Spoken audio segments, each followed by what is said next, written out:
Um, but anyways, growing up in the trailer park or going into the trailer park, I think that really set the worst tone for me. When I had moved back in, my mom, she was dating this guy. I'm not gonna put his name out because he is in jail right now, and I don't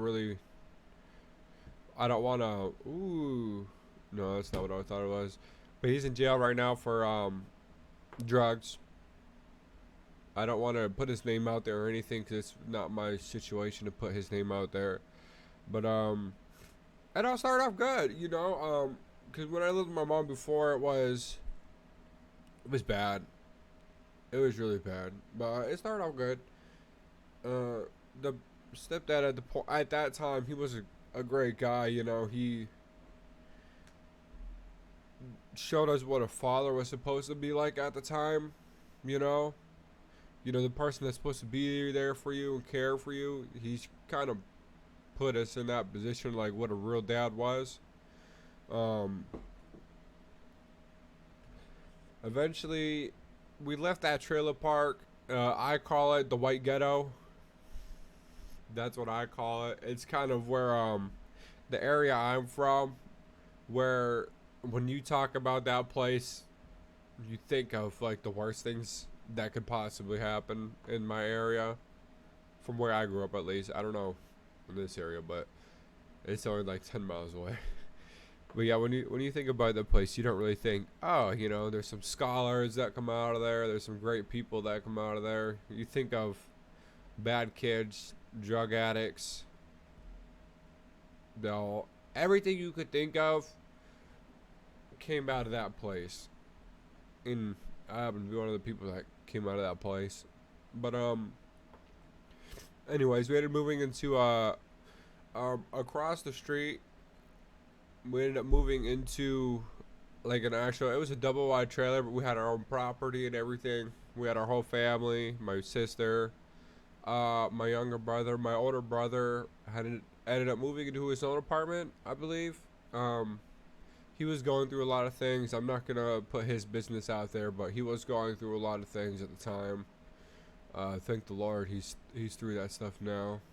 I don't know what I would do if he was not in my life anymore. I'm gonna be honest with you. He's helped me through a lot, and he's been through probably twice as much as I have. So I'm really happy for him for that. But when we moved into the new trailer, things were going good again. You know, we had two pit bulls. We had a white pit bull and a brown and white pit bull. There was Chaos was the male and Zeta was the female. So this is gonna come in a little bit more in the story. But everything was good. I ended up graduating high school. Thank God. I should have graduated. I'm gonna lie. I had a horrible GPA, but I ended up graduating high school, and yeah, I mean that was good. I was working. I think on my graduation day and everything, I already had a job. I was working in the factory making 15 an hour, 14, 15 or 14 an hour. I'd work with my mom and my stepdad because they had worked together. Um, but as that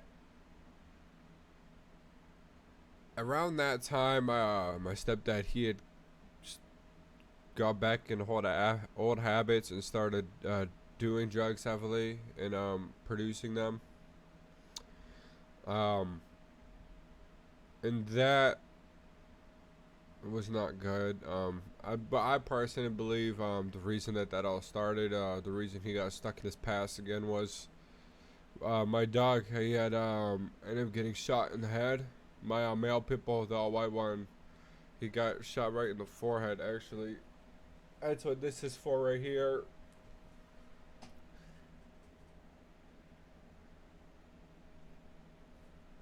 Cause in that time, that dog, he was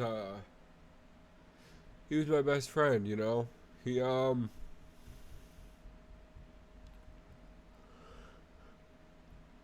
yeah.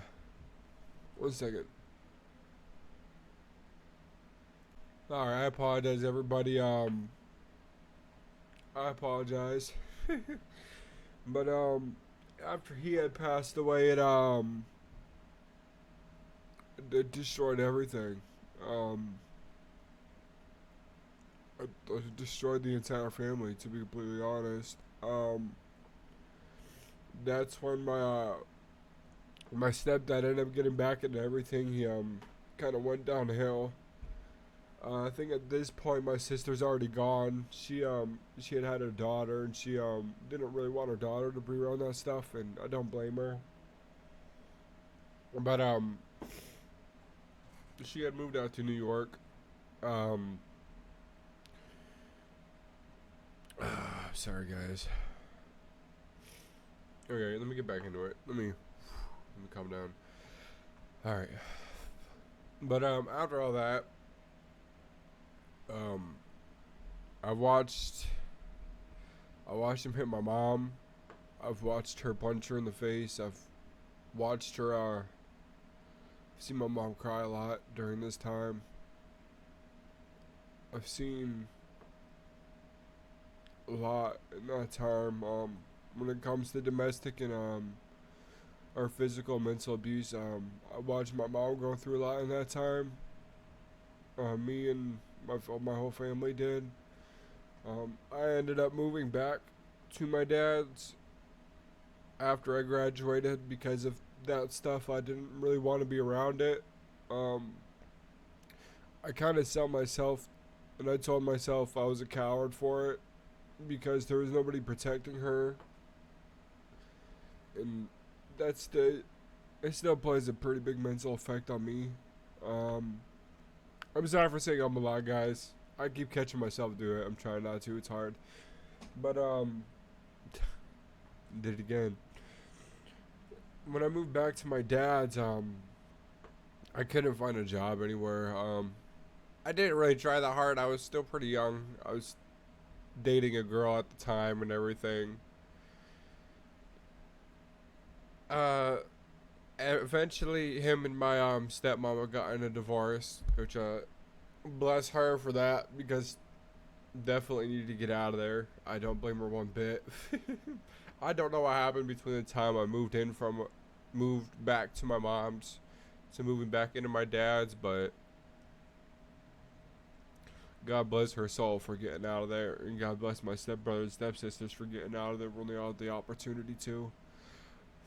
And when I moved back to my dad's, I mentally I went in a really bad state because it ended up just being me and him for a little bit, and it wasn't good for me at all.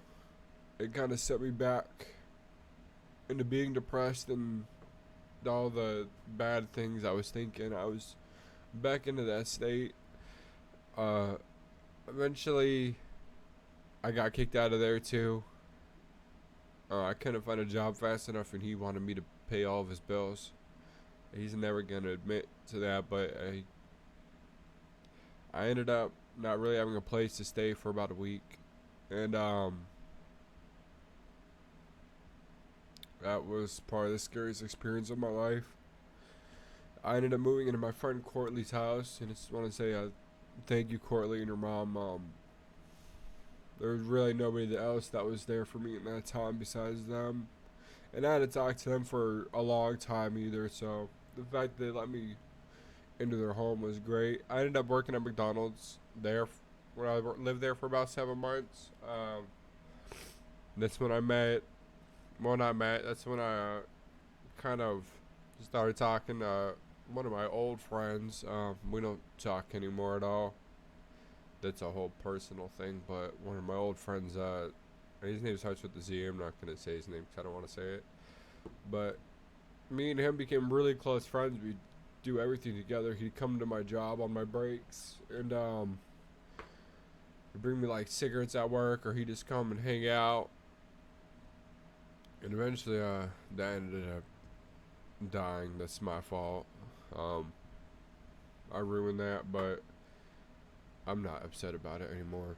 He did a lot of things that I know he did behind my back, and a lot of things that I really didn't really see as a friend value the more I looked at it. Anyways, I know I'm getting off track a lot, guys. The little breakdown I had kind of messed me up for a second. But in that time where I'm living with Courtly and his family, it got better. I learned my passion for video games at that point. I started playing video games a lot outside of work. NBA 2K, Call of Duty, when Fortnite first came out. Um, After that place, I lived there for a little while, and then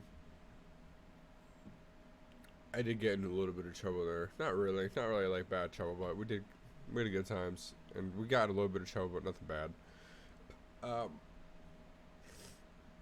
After Courtly's house, I ended up moving. Well, my brother came back. Me, him, and his wife ended up getting an apartment together, and I was all pretty good. This is about a year later. So at this point, my dad is kind of at like his prime for drug abuse, and my stepdad is, you know, doing that stuff. Me and my brother and his wife, we were doing pretty good for a while, for a long time actually. I don't think we ever had any problems. We never got in any legal trouble, or we just kind of stayed out the way. We went to work in the morning, we came home, and we just played video games and hung out, you know. My dad had ended up coming to my house, and we gave him a chance. We let him stay with us for a little while, not long. Um, Eventually, we had found everything you need to use drugs. I don't do heavy drugs or anything like that, but we found spoons, needles, and we did end up catching him. And I think the hardest thing that I've ever had to do in my life was give up on him, cause that's your dad, you know. As much as I hated him for everything he did in the past, for everything I've seen him do, for all the trouble he put himself and our family through, I was so mad at him. I hated him. I was so mad, but I didn't want to give up. But we kicked him out. That hurt a lot because I thought that with us giving him a place to stay, he would stop doing drugs. He would kind of go back on track to getting a job and everything. And now I know a drug addict. If a drug addict doesn't really want help, they're not going to stop. So I just want to say, for everybody that does have someone that's doing drugs in their family, the only thing you can do is try to be there for them. But don't dedicate your life. Don't ruin yourself. Don't ruin your mental health. Don't ruin your physical health trying to help somebody that doesn't want to be helped. When someone's on drugs, they don't care about you. They're going to tell you they care about you, and they don't. They only care about themselves. They don't care about who they hurt. They don't care about what they do. They don't care about the pain they put on other people. They care about themselves, what can affect them. That being said, if you do have someone in your family that you know that needs help and they're partly willing to be helped, please help them. Drugs, I've seen it ruin a lot of people's lives. A lot. And, but me and my brother, we ended up moving into a bigger apartment with his wife and her